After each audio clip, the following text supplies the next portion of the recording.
ஒரு திவ்ய நாமம் அப்படிங்கிற இந்த பகுதியில லலிதா சகஸ்ரநாமத்துல இருக்கக்கூடிய 1000 நாமங்களுக்கும் அர்த்தத்தையும் அந்த நாமத்தை எப்படி உச்சரிக்கணும் அப்படிங்கிறதையும் விரிவாகவும் அதே சமயம் சுருக்கமாகவும் பார்க்க போறோம்.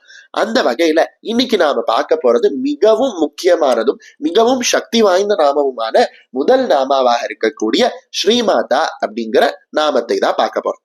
இந்த ஸ்ரீமாதா அப்படிங்கிற நாமத்தை எப்படி உச்சரிக்கணும் அப்படின்னா ஸ்ரீ மா தா அப்படின்னு தான் சொல்லணும். இந்த தா அப்படிங்கிறது முதல் தா அப்படிங்கிறதுனால அதை அழுத்தி சொல்ல வேண்டாம். அதே சமயம் இந்த நாமாவை நாம நாமாவளியாகவோ இல்ல அர்ச்சனையாகவோ சொல்லும் பொழுது ஸ்ரீ மாத்ரே நமக அப்படின்னு சொல்லணும்.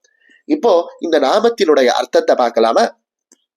உலகத்துல பிறந்த குழந்தைகள் தனக்கு பசி தாகம் முதலிய எந்த கஷ்டம் வந்தாலும் முதல்ல அம்மா அப்படின்னு அழைக்கிறத நம்மளால இன்னைக்கு கூட பார்க்க முடியுது. அந்த வகையில இந்த உலகத்துல பிறந்த நம்ம அத்தனை பேருக்கும் 3 விதமான கஷ்டங்கள் வருது. இந்த கஷ்டங்கள் என்னென்ன அப்படின்னா, நமக்கு நாமே கொடுத்துக்கக்கூடிய கஷ்டங்கள், நமக்கு பிறர் கொடுக்கக்கூடிய கஷ்டங்கள், தெய்வங்களால் நமக்கு வரக்கூடிய கஷ்டங்கள். நமக்கு நாமே கொடுக்கக்கூடிய கஷ்டங்களாக நம்ம செய்த காரியங்கள்னால நமக்கு வரக்கூடிய கை கால் வலி போன்றவற்றை சொல்லலாம். பிறர் நமக்கு கொடுக்கக்கூடிய கஷ்டங்கள் அப்படிங்கிறத எதிரிகள் நமக்கு கொடுக்கக்கூடிய கஷ்டங்கள் அப்படின்னு புரிஞ்சுக்கலாம்.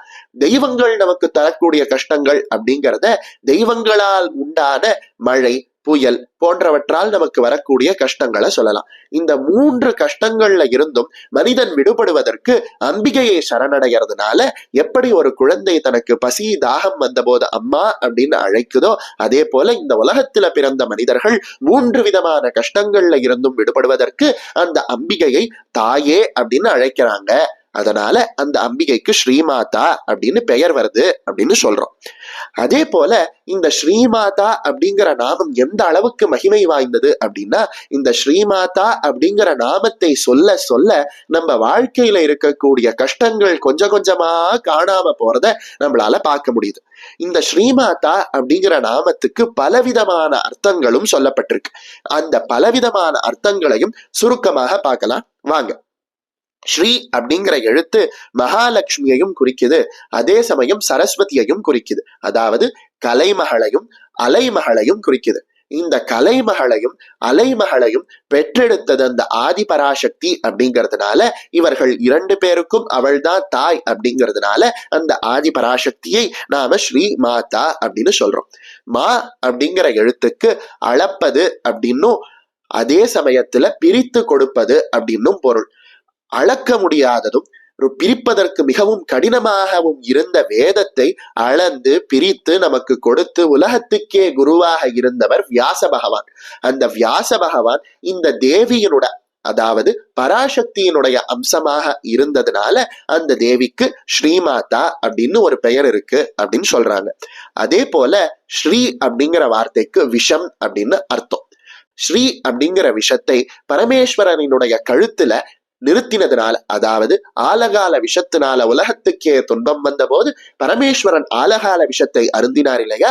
பரமேஸ்வரன் அருந்திய ஆலகால விஷத்தை அவரினுடைய கழுத்திலேயே நிற்கும்படி அம்பிகை செய்ததுனால ஸ்ரீயை நிறுத்தினவள், அதாவது விஷத்தை தடுத்தவள் அப்படிங்கிற அர்த்தத்துல ஸ்ரீமாதா அப்படின்னு சொல்றோம். இந்த உலகத்துல இன்னைக்கும் வயதுல மூத்தவர்களையும் மரியாதைக்கு உரியவர்களையும் நாம சொல்லும் பொழுது திருவளர், திருமதி, ஸ்ரீமதி, ஸ்ரீமான் அப்படின்னு சொல்றத பாக்குறோம். அதாவது ஸ்ரீ அப்படிங்கிற வார்த்தை மரியாதைக்கு உரியவர்களை குறிக்கக்கூடியது அப்படின்னு நம்ம புரிஞ்சுக்கலாம்.